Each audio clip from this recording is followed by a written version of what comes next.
Hey math fans, welcome to Test 11, Lesson 5. Grab your swords and let's start. So 3 quick objectives today. We want to estimate reasonable answers, recognize the symbols for less, equal, and more, and find volume. And of course, we'll start by estimating reasonable answers. So I just want to go over this quickly because I've noticed that some of the estimates you guys are making on your tests are not reasonable. Reasonable estimates are guesses that make sense given what you know. And if you look at the word, we have the root word reason and the suffix able. So something that's reasonable is something where you're able to give a reason for what you think. So let's look at some examples here.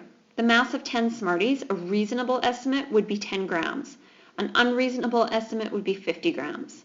I can reason that each Smartie weighs about 1 gram, or I should say has a mass of about 1 gram. So 10 of them should have a mass of about 10 grams. There's not a good reason for thinking 50 grams. So let's look at another one. So if I have 10.48 minus 2.79, a reasonable estimate is 8, because 10 take away 2 is 8. There's some decimals, so that's not going to be exact, but it should be close. Unreasonable would be 12. I'm not going to do 10 minus 2 and wind up with more than 10. Okay. Another one, mix 10 colors. What would be a reasonable estimate of what will happen when I mix 10 different colors? Getting brown would be a reasonable estimate. Getting yellow would be unreasonable because we know we can't get a primary color from mixing a whole bunch of colors together. And last, I have 1,234 times 586. A reasonable estimate would be 600,000 because if I turn this into 1,200 times 500, I'll have 1, 2, 3, 4 zeros, so 1, 2, 3, 4 zeros, and then 12 times 5 is 60. So I left off the 34 and the 86. That's not going to be exact. It'll be a bit too small, but it will be close. 6,000 is an unreasonable estimate because 1,234 times 6 would be close to 6,000.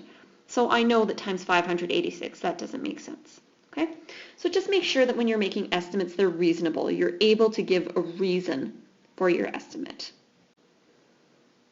Next, let's quickly review the symbols for less, equal, and more. So there's actually 4 symbols I'd like you to be able to recognize: less than, equal to, greater than, and not equal to. Equal to and not equal to are really easy. Less than and greater than are a little more complicated. 2 ways you can remember them.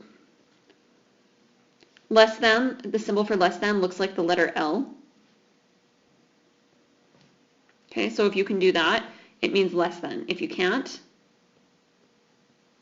then obviously that doesn't mean less. The other thing, some people like to think of it as it has teeth and it eats the bigger number because it's very hungry. And that works, but you just have to remember that if someone says, for example, a number that is,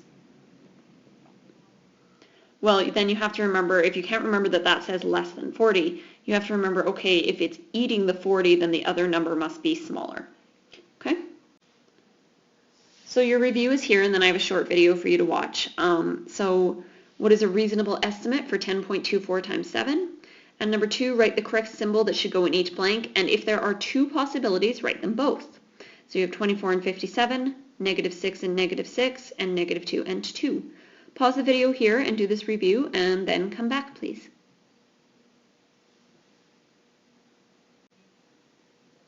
And our final objective for today is to find volume. So the video I'd like you to watch for that is at www.tinyurl.com/volumeform. Okay?